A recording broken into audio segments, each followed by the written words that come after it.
Nicht schlecht? Hallo, ich bin Moderator bei Basti GG und gucke vorbei, da ein Chat meinte, du hockst in einer verschimmelten Ecke und es stört dich nicht. Stimmt das?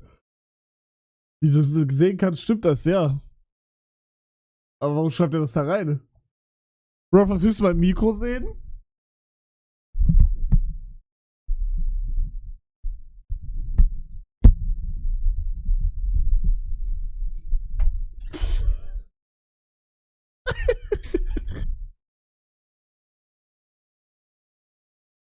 Ja, ich kaufe mir ein neues, Digga, Chip mal.